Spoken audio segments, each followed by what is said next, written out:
From Arkansas's streaming news leader, this is THV 11 Morning News at 6.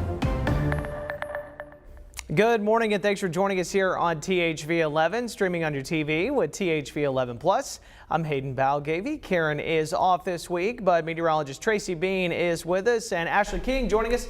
Top of the morning to you on this St. Patrick's Day. Looking good in the green. Yeah, thanks. She got her green on. I'm not able to wear the green because of the chroma. Well, now this is green. It's kind of green, but, yeah. but you'll see when I get to chroma, it looks a little bit more brown. There's only certain shades of green that meteorologists can wear. So this is about as green as I could get. So I'd like to go that green though. Yeah, I like it. I went full green for today. You're our lucky leprechaun of the morning show today. Yay. Good job. Oh, well, do you have big St. Patrick's Day plans, Hayden? I don't. No. Now, granted, this is Guinness, just to Okay. celebrate. Oh, No, that's I'm good. just kidding. Little Irish little Baileys, Irish maybe? coffee to start your Tuesday morning. It's mandatory, isn't it, on St. Patrick's Day? It should be. I agree. This would be a great show in about an hour. That's right. What about you, Ashley? No Irish coffee for me this morning. Me either. Well, it is my dad's birthday, so happy birthday. Happy birthday. Randy Davidson. Yeah, so it's a good birthday for my dad. It's going to be a cold start. He's probably out running 50 miles this morning because that's what he does. I know. He loves it. But it's going to be a great time if you're headed to Hot Springs for the world's shortest St. Patrick's Day parade. I keep wanting to say Thanksgiving Day parade. At some point this morning, I probably will. We're starting out cold this morning, but we're going to see plenty of sunshine today, and those highs will be in the 50s. So not too bad, but we are starting out this morning with that weather impact alert for the freeze warning. It does expire at 10, at which point I'll take off the alert, but it's a cold start this morning with temperatures in the 20s here in central Arkansas, 26 in Little Rock. We've got 23 in Searcy, 18 in Clinton. So the wind chill, not too bad, feels like 21, but that's cold enough. So Ashley, so far this morning, traffic has given me zero trouble. There has been nothing mischievous going on the roads this morning. And that is the case right now, too, Tracy. There's nothing happening. Just looking at this is 6:30, 4:30, the Big Rock interchange. You could see a few cars out on the road. And this is a look at our live traffic map where there's nothing going on. Just a lot of green for St. Patrick's Day. And that also is something that we want to see, green every day. That means that we don't have any slowdowns across central Arkansas. Things are looking good right now. We can check this again here in a few minutes to see how things are going. All right, sounds good, Ashley. Thank you.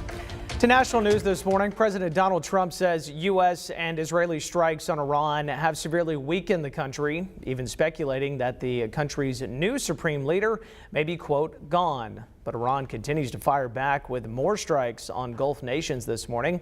CBS News correspondent Bradley Blackburn has more from New York City. Iranian drones sparked explosions in Baghdad near the U.S. Embassy early Tuesday, according to Iraqi security forces. The United Arab Emirates and Qatar say they've also intercepted more Iranian drones following yesterday's attacks. They weren't supposed to go after all these other countries in the Middle East. Monday, President Trump expressed shock that Iran has targeted its neighbors after the war began 2 weeks ago. The Pentagon says more than 200 U.S. service members have been injured since then, and at least 13 have been killed. The president was again asked when the war will end. It'll be soon. Won't be long. And we're going to have a much safer world when it's wrapped up. President Trump continues to face backlash from Democrats, especially over a surge in gas prices. The administration failed to prepare for this reckless war of choice. Some allies have rejected the president's calls to help the U.S. reopen the Strait of Hormuz, a key shipping lane for the world's oil that has been effectively shut down due to threats from Iran. This is not Europe's war. President Trump says he now plans to delay a planned trip to China by a month because of the war. He also has called on China to help police the Strait of Hormuz. So far, Chinese officials say they are, quote, committed to de-escalating tensions. Bradley Blackburn, CBS News, New York. According to local Iranian news reports, the country's Revolutionary Guard arrested 10 foreign individuals, claiming they were collecting information on sensitive sites and preparing field operations in northeastern Iran. So far, there are no details on the nationalities of the people arrested. Well, areas around the United States are dealing with serious storm damage this morning. This is video from the Washington, D.C. area. High winds and heavy rain moving through the region on Monday morning, with tornado warnings issued in some areas. You can see that trampoline into a parked car in Maryland also left many without power. Those big gusts wreaked havoc further north as well. A massive tree snapping out of the ground, falling onto a house in New Jersey. Everyone was safely evacuated and is okay this morning, but a rough start to the week for that homeowner and many others.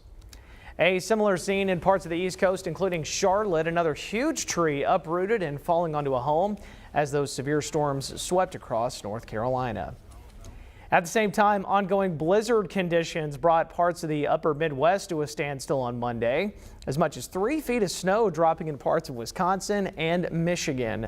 The snowstorm and high winds also causing many travel delays, with more than 400 flights canceled in and out of Chicago O'Hare, according to FlightAware.com.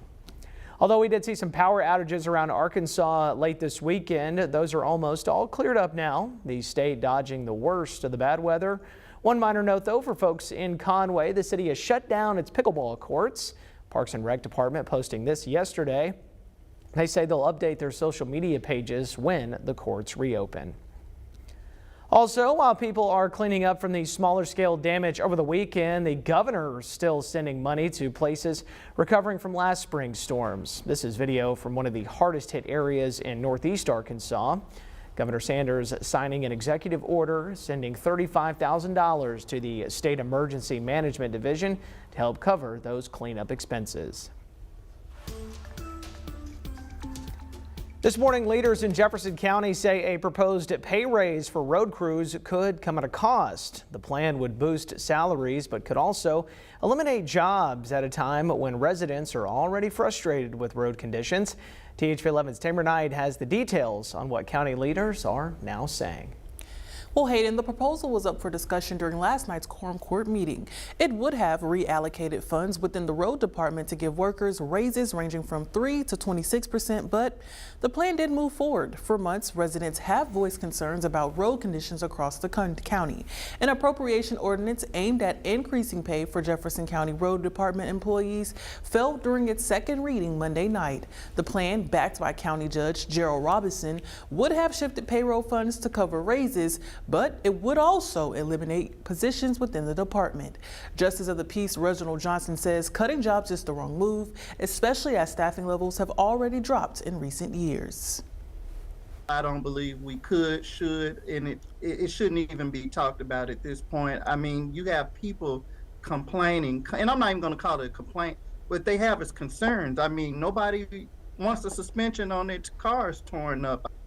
Johnson says fuel workers could mean even more delays in fixing potholes and completing road projects. Now, we reached out to Judge Robinson's office for comment, but have not heard back. The proposal could still come back up for discussion at a future quorum court meeting. Reporting for THV 11 News, I'm Tamer Knight.